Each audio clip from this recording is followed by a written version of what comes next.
Autoestradas e outras estradas cortadas, agricultores na rua, protestos. Viva! Do Jornal Público, este é o P24. Nesta quinta-feira, acordámos assim. Bom dia. Os agricultores portugueses estão na rua em protesto. Há concentrações de norte a sul do país. Começaram logo às 6 da manhã. Afinal, o que está em causa na luta dos agricultores? Este é o tema do P24 de hoje, que fecha a semana com um olhar sobre estes protestos que se alastraram a Europa fora e que agora chegaram a Portugal. Afinal, o que está em causa? E o que aconteceu ao certo nesta quinta-feira? A jornalista do Público, Aline Flores, está comigo neste P24. O que é que está a motivar este protesto dos agricultores e de onde é que isto surgiu para quase não termos dado conta de que estava a ser algo preparado? Bem, o setor primário em Portugal já está em crise há imenso tempo. Os últimos anos foram particularmente duros com um acumular de crises, não é? Desde a inflação, que encareceu a produção, as condições meteorológicas, não é? Que trouxeram uma seca extrema a uma grande parte do território, e passando também por uma tutela da agricultura que muita gente descreve como estando muito afastada da realidade dos agricultores e, de certa forma, um pouco trapalhona, ou pelo menos atrapalhada, não é? Na forma como aplica as políticas de Bruxelas e os apoios necessários. E estes protestos em particular em Portugal escaparam, se calhar, a muitos olhares, porque foi de facto muito rápido. A gota d'água que fez transbordar o copo, como muita gente tem dito, aconteceu há uma semana, não é? Existem apoios à agricultura biológica e à chamada produção integrada que estavam atrasados. E no dia 25, quando esse apoio finalmente chegou, havia um corte em relação ao que estava prometido, menos 35% do que estava prometido para a agricultura biológica e 25% para a produção integrada. E depois o Instituto de Financiamento da Agricultura veio dizer que isto resultou de um erro de cálculo, enfim, foi bastante trapalhão. E havia um grupo de agricultores daqueles do WhatsApp, que na realidade era só para produtores, uma pequena região com menos de 100 pessoas, em que alguém no dia 26, ou seja, sexta-feira da semana passada, alguém começou a adicionar outros agricultores para confirmar se todos tinham recebido apoio com aquele corte. E o que nos escreveram é que esse grupo cresceu exponencialmente, em poucas horas atingiu o limite de 1000 pessoas, e no sábado, ou seja, um dia depois, já havia 15 grupos criados, porque entretanto os agricultores resolveram dividir-se por regiões e muitos deles também, lá está, a chegar ao limite de participantes.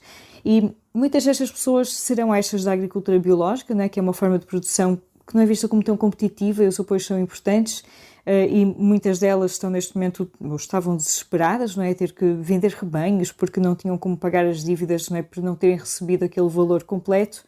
Mas além destes, digamos, lesados do biológico, é um movimento que junta vários agricultores que sentem que as organizações do setor, né, em particular a CAP, a Confederação dos Agricultores de Portugal, que representa, na verdade, os grandes produtores, ou devia representar, os agricultores sentem que não estão a ouvir as necessidades de quem trabalha a terra. Temos visto protestos deste género alastrar-se na Europa nas últimas semanas, nos últimos meses, inclusive. Nas últimas semanas estivemos mais atentos ao que se passava em França. A União Europeia está a preparar algum tipo de resposta conjunta neste momento?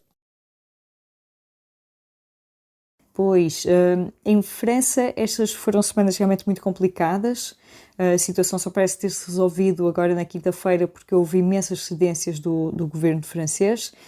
Mas esta quinta também foi um dia muito complicado em Bruxelas, onde se juntaram agricultores de vários países com algum vandalismo envolvido, enfim. Mas também houve um lado positivo, reuniões com representantes dos agricultores com as instituições europeias, e vamos ver no que é que isso também resulta agora para as próximas semanas ou meses. A Comissão Europeia já tinha tentado dar aqui uma resposta à situação. Na quarta-feira tinha sido anunciada que ia haver uma espécie de travão de emergência na abertura que foi feita e que ia ser renovada aos produtos da Ucrânia, não é? Ou seja, para controlar as importações de alguns produtos um pouco mais sensíveis para a economia europeia, caso eles passem de um determinado patamar. A Comissão também anunciou que ia suspender a obrigatoriedade de pousio em partes das explorações, que é uma medida que é de sustentabilidade dos solos, mas que alguns agricultores também dizem que estava a fazer com que não conseguissem produzir o suficiente para serem competitivos. E pronto, portanto, estas duas propostas são da Comissão Europeia, não é? O executivo do Ursula von der Leyen, que ainda têm que ser aprovadas pelo Parlamento Europeu e pelo Conselho da União Europeia, onde estão os ministros. Se isto responde às reivindicações dos protestos, na verdade parece insuficiente, não é? Um dos pontos que fica sem resposta é uma decisão sobre os acordos comerciais, como o acordo da Europa com o Mercosul, não é? Dos países da América Latina, que os agricultores, neste caso em particular os franceses, estavam a alertar que vai inundar o mercado europeu de produtos mais baratos e que não tiveram o mesmo nível de exigência que nós temos pedido aos nossos agricultores, não é? Isto tem sido uma das questões que o presidente francês Emmanuel Macron também tem levantado junto da Comissão Europeia, mas mexer nestes tratados comerciais é quase tão difícil como mexer na política agrícola comum, portanto vamos ver o que é que Ursula von der Leyen vai apresentar agora nas próximas semanas ou meses na sequência então destas conversas, não é, que tem tido com os agricultores. E que resposta é que deu o governo português e o que é que fez os agricultores dizer que não é suficiente? Na quarta-feira, depois de reunir com alguns representantes do setor, depois pronto, há sempre as queixas que não foram todos, não é? O governo prometeu 440 milhões de euros para reforçar os apoios aos agricultores, se bem que já estivessem em negociações também estes apoios por causa da situação de seca extrema que nós estamos a viver, em particular no sul do país. Esta quinta-feira, depois foi anunciada ainda uma linha de crédito de 50 milhões de euros, não é, sem juros, o que pode ser também uma resposta muito útil para os agricultores em situações mais limite. E lá está, são respostas que para muitas pessoas resolvem a situação no imediato, mas também é verdade que há problemas mais profundos que continuam a ser resposta enfim, muitos deles talvez não sejam decisão de Portugal, mas também envolvem a União Europeia, mas de facto o governo tem que encontrar também alguma forma de não estar sempre só a responder aos problemas, digamos, à vista e tentar planear um pouco melhor, se calhar ouvindo não só estes novos grupos de agricultores, mas também as confederações, digamos todas as confederações, não é, que também dizem que não têm sido assim tão consultadas, não é, para a solução destes problemas. E qual é que é o futuro deste protesto, Aline? Olha, tal como começou, pode terminar a qualquer momento, não é? Já na quinta-feira os agricultores começaram a desmobilizar em alguns sítios, mas, por exemplo, em Coimbra continuavam a querer negociar. E isto de ser também um movimento inorgânico, como se diz, também faz com que o caderno de encargos não seja exatamente o mesmo para todos os núcleos, que não é necessariamente mal, até porque eles têm, de facto, um conjunto de reivindicações minimamente comuns, mas também, como alguém dizia, a verdade é que estes agricultores já ganharam e nem sequer é só por terem tido estas respostas, não é, do governo, é porque durante o dia inteiro, e vamos ver se foi só um ou se ainda vão ser mais, toda a gente soube que os agricultores estão à rasca, não é? E toda a gente soube quais são os problemas deles.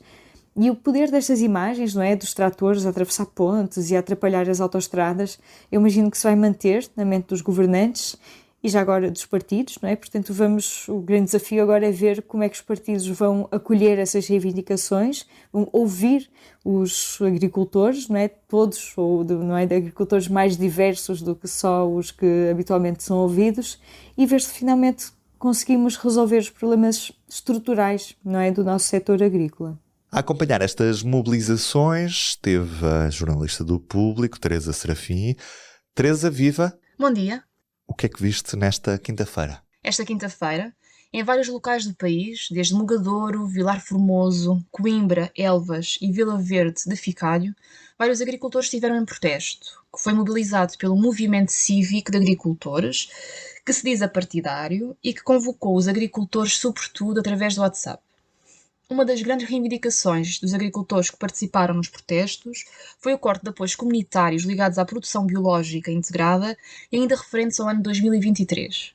Alguns desses cortes ultrapassavam os 30% e os agricultores só tiveram conhecimento que isso ia acontecer no final de janeiro. O governo, entretanto, anunciou mais apoios que ultrapassam os 400 milhões de euros, mas muitos não ficaram convencidos e decidiram participar nos protestos. O Público esteve em Elvas, perto da fronteira com Espanha. onde vários grupos de agricultores bloquearam a Estrada Nacional 4 e a A6. Estavam dispostos em diferentes pontos e bloqueavam a estrada com tratores e carrinhas. O seu grande objetivo era não deixar passar caminhões para a Espanha. Mesmo assim, podiam passar transportes de emergência médica, com idosos, autocarros com crianças ou transportes com animais vivos. Ao longo da A6, vimos filas com 50 caminhões, mas por vezes os agricultores deixavam passar também alguns deles, dizendo que não estavam ali para arranjar propriamente problemas. No fundo, quando falámos com alguns dos manifestantes, além da situação atual do corte dos apoios, que consideram que foi a gota de água que levou a estes protestos, dizem que queriam mostrar um mundo rural que referem que não está a ser bem tratado nos últimos anos e chamar também a atenção para as dificuldades financeiras que muitas pessoas no setor atravessam. O protesto começou, pelo menos em Elvas, por volta das 7 da manhã, com muitos agricultores a saírem de casa às 3 ou 4 da manhã, e acabou por ser desmobilizado por volta das 20h30, nesta parte do país, mas também noutras, também por esta hora. Isso aconteceu depois dos agricultores terem recebido um comunicado do IFAP, o Instituto de Financiamento da Agricultura e Pescas, e de terem tido a garantia de que vão receber até ao final deste mês os apoios que tinham sido retirados. Até ao início da noite desta quinta-feira, pelo menos, a informação que tínhamos era que os agricultores que estão em manifestação em Coimbra vão manter-se em protesto, até pelo menos esta sexta-feira. Este é um dos temas a que o público dá destaque, obviamente, nesta sexta-feira, o último dia de campanha eleitoral nos Açores. No domingo vai poder acompanhar a noite eleitoral em direto, o vídeo e áudio, a partir do site do Público, 7h45 da tarde, menos uma hora nos Açores. Sempre desejei dizer isto aqui no P24. Ruben Martins deste lado, Aline Flor, Teresa Serafim, a música original é da Ana Marques Maia. O som foi da RTP. Até segunda, ou então se nos virmos na noite eleitoral do Público, público.pt, até domingo. O Público fica no ouvido.